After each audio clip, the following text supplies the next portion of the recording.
Welcome back to Mad Genius. I'm Ariel Kashanchi and I am still sober from weed. It's been over 100 days and I've been resisting the urge. It has not been easy. I can't tell you how many times I wanted to just, there's a dispensary down the street from me. And I've just wanted to just go down there and just buy a joint and smoke it up and just relax and just escape for just a little while. And I won't do it. I'm not going to budge. And maybe somewhere in the future I'll start smoking occasionally and just make it a recreational thing as it should be. But right now I'm sticking to my no weed, no smoking, no edibles, no vaping, no nothing for a while. And I can't say that I feel amazing. I'm not going to lie. I'm not going to pretend that this has been, that I stopped smoking and all of a sudden I feel great and all my depressive symptoms are gone, because they're not. But I'm not crying all the time like I used to. So that's good. And so there's some improvement, and I started a new antidepressant, and so we'll see how that goes. Those things take a while to get into your system and to fully develop, and they put you on a low dose in the beginning to see how your body deals with it. And so I'm on a low dose, so it's going to be a while before it really kicks in and does something, but we'll see. I started seeing a new psychiatrist who told me that the Spravato that I've been doing, the nasal spray, the thing that gets me high, the one high that I get, that it's bullshit and that it doesn't really do anything for you. In the beginning, people experience change, and then after a while, it kind of tapers off, which I was starting to feel I was getting to a point where I was like, is this even helping me anymore? You would take an inventory, you would take a test, or not a test, like an inventory, on how often do you feel down?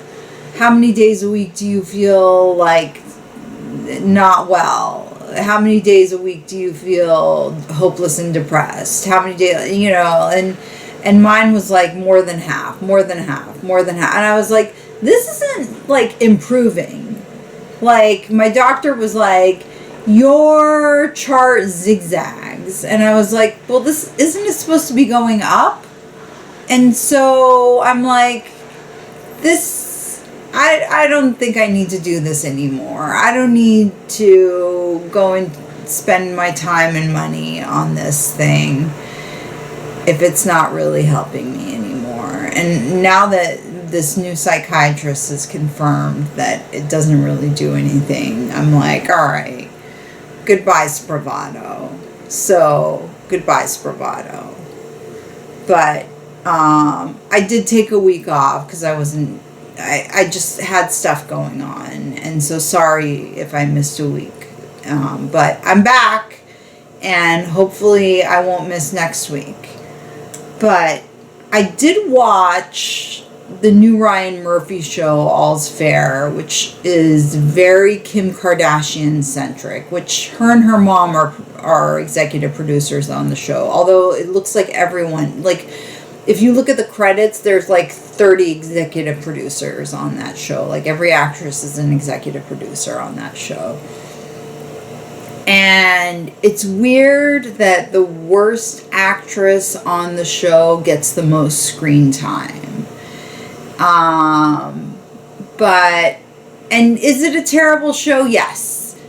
But I still enjoy watching it because it's like, it's camp, and it's like watching a reality show. You know what I mean? Like, it's a very much a guilty pleasure. Like, you know it's garbage, and you know that you're watching somebody who is a terrible actress surrounded by phenomenal actresses, but the terrible acting is so egregious that, but it's like, it's still entertaining. So it's like eating chocolate. You know what I mean? You know that it's not really good for you, but you still eat it because it feels good in the moment. It's like if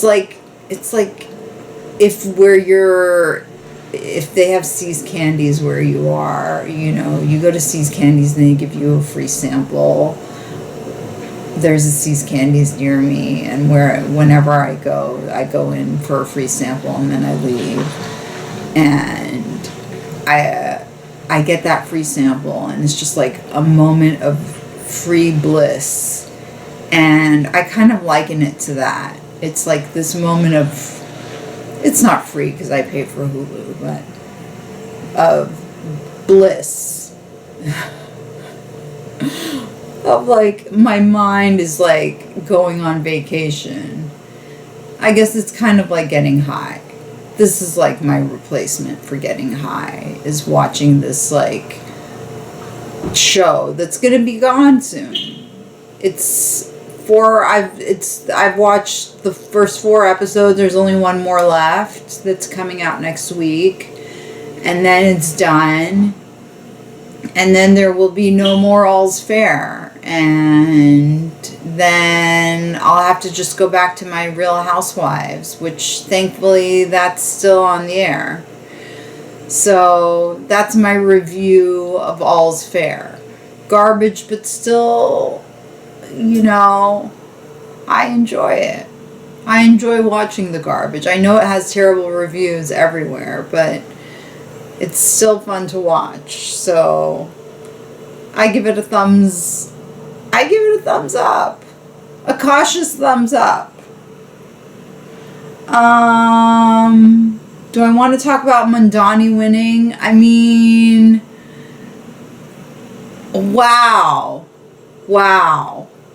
It's crazy that a communist has won the mayoral election in New York, and he's going to make buses free, which is going to turn buses, especially in the winters, into homeless shelters, mobile homeless shelters, and no one's going to want to ride the buses anymore.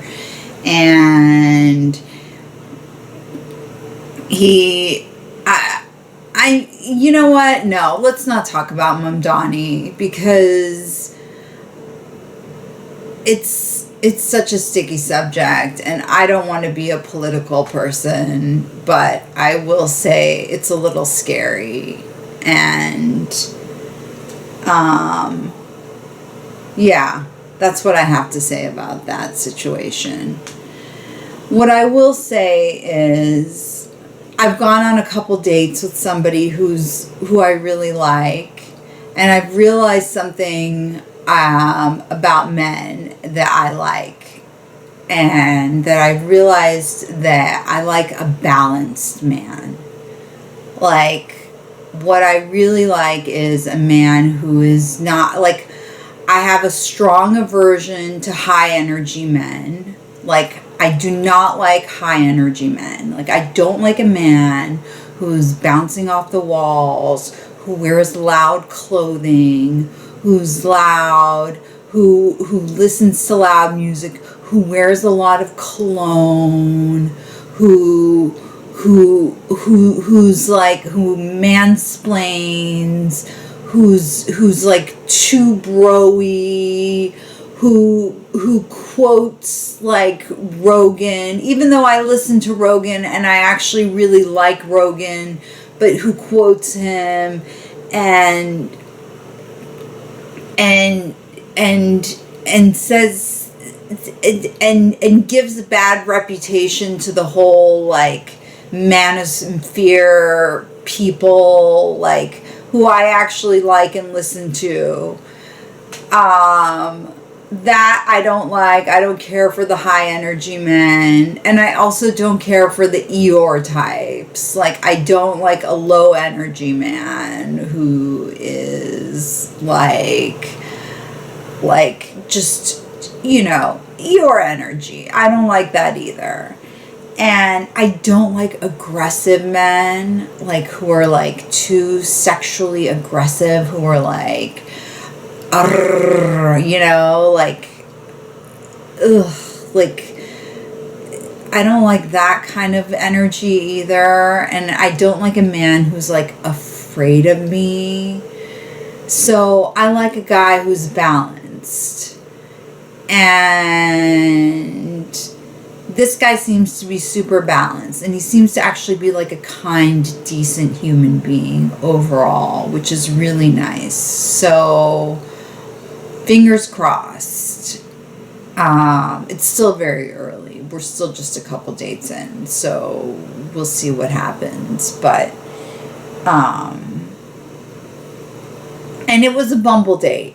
So, you know, these apps, sometimes they surprise you, you know, for the better. So I like it. I like Bumble. What else did I want to talk about? Oh, sperm racing is a thing now. That because dick measuring wasn't good enough. Sperm, like you can literally race your sperm. And it's two people, and it's under the guise of like a health thing to see whose sperm is healthier. But really, it's just another way to say whose dick is bigger. Like, this is like a weird, like, they couldn't find another way for them to say, what's another toxic masculine trait we can find? Oh, sperm racing. Let's race fucking semen. So that's a thing.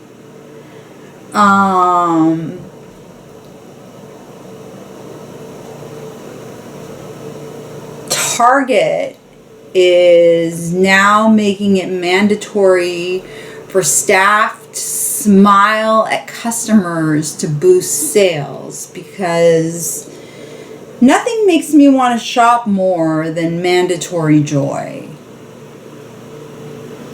I mean, like,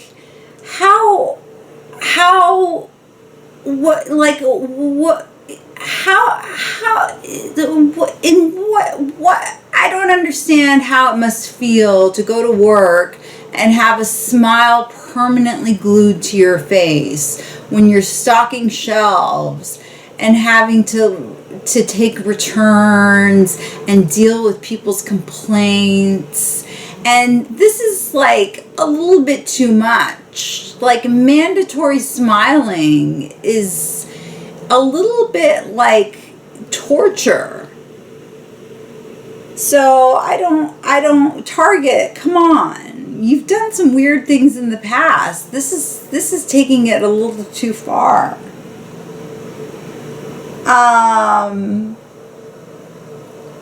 A Pennsylvania man was cleaning his shotgun on his bed. He left it on the bed, and his dog stepped on it and accidentally shot him in the back. And now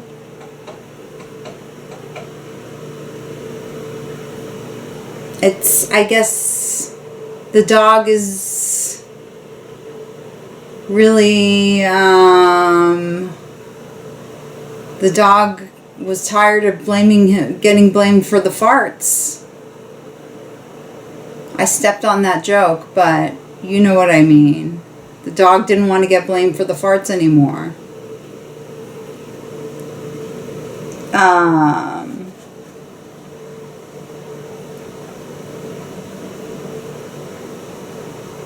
So Pittsburgh is starting, this is so gross. Pittsburgh is starting a balls out nude bowling event. So, which is the first bowling event where renting out the shoes is still the least hygienic part. I mean, can you imagine going bowling and there are balls not just on the floor, but in the air? There are balls everywhere.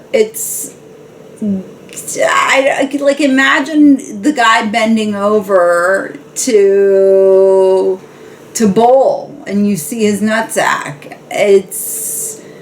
That is really quite the vision. I don't think I would recover from that form of bowling ever. So, you won't see me at Pittsburgh Balls Out Bowling Night.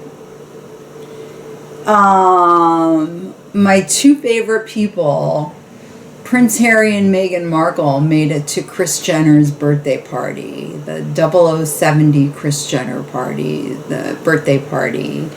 And they were photographed outside the event and by the paparazzi. Like, they made sure to be photographed by the paparazzi outside the event.